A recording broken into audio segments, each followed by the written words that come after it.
రెడికా 10వ తరగతి పేపర్ లీకేజ్ను నిరసిస్తూ అబిడ్స్ చాపెల్ రోడ్లోని ఎస్ఎస్సి బోర్డ్ ఆఫ్ 10th పరీక్ష కార్యాలయాన్ని బీఆర్ఎస్ వి సభ్యులు ముట్టడించారు.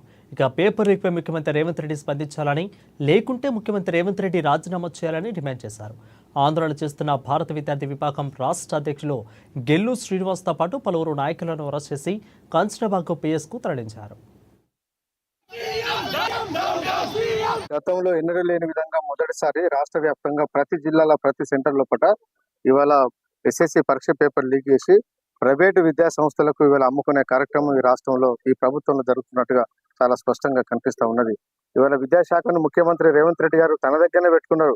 కనీసం పరీక్షల ముందన్న దాన్ని ఏ మంత్రి అయినా కూడా పరీక్షల ముందు రివ్యూ నిర్వహిస్తారు. ఎస్ఎస్సి ఎగ్జామ్ ఎట్లా కండక్ట్ చేయాలి, ఇంటర్మీడియట్ బోర్డు ఎట్లా కండక్ట్ చేయాలి, దాని మీద తగు జాగ్రత్తలు తీసుకొని చెప్పి ప్రభుత్వ అధినేతగా ఇన్స్ట్రక్షన్స్ ఇవ్వాల్సిన బాధ్యత గౌరవ ముఖ్యమంత్రి రేవంత్ రెడ్డి గారికి ఉన్నప్పుడు కూడా ఇవాళ తన వ్యాపారాల మీద పడిపోయి ఇవాళ పాలన గాలికి వదిలేసే విద్యాశాఖను మొత్తం గాలికి వదిలేయడం వల్ల రాష్ట్ర వ్యాప్తంగా ఇవాళ పేపర్లు, ఇవాళ ఇన్సులేటర్లు, ఎగ్జామ్ సెంటర్ లోపల ఇవాళ వాటిని జిరాక్స్ తీసుకుంటారు, వాట్సాప్ లో తీసుకొని ఇవాళ చెక్కలు కొట్టి ఇవాళ ప్రైవేటు విద్యా సంస్థలకు, కార్పొరేట్ విద్యా సంస్థలకు ఇవాళ పేపర్లు అమ్ముకోవడం వల్లనే ఇవాళ రాష్ట్ర వ్యాప్తంగా ఇలాంటి సంఘటన జరుగుతున్నాయి. కాబట్టి ఇప్పటికి కూడా ప్రభుత్వం దీని మీద ఎలాంటి స్పందన లేకపోవడం వల్ల ప్రతిరోజు ప్రతి పేపర్ కూడా లీక్ అవుతుంది. కాబట్టి ప్రభుత్వం వెంటనే దీనికి నైతిక బాధ్యత వహిస్తూ ఇవాళ ముఖ్యమంత్రి గారు రాజీనామా చేయాలి.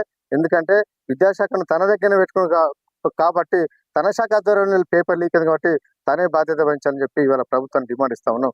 గతంలో మా ప్రభుత్వం ఉన్నప్పుడు ఎక్కడ లీకులు కాకుండా ఏది కాకుండా కూడా ఎంతో ఒక రాద్ధాంతం చేసి, రాజకీయంగా రాద్ధాంతం చేసి మా ప్రభుత్వాన్ని, కేసీఆర్ గారి ప్రభుత్వాన్ని అప్రతిష్ట పాలు చేసిన ముఖ్యమంత్రి రేవంత్ రెడ్డి గారు ఇవాళ తను ముఖ్యమంత్రి అయిన తర్వాత ఇన్ని సంఘటనలు జరిగినా కూడా దీని మీద స్పందించకపోవడం చాలా దుర్మార్గం.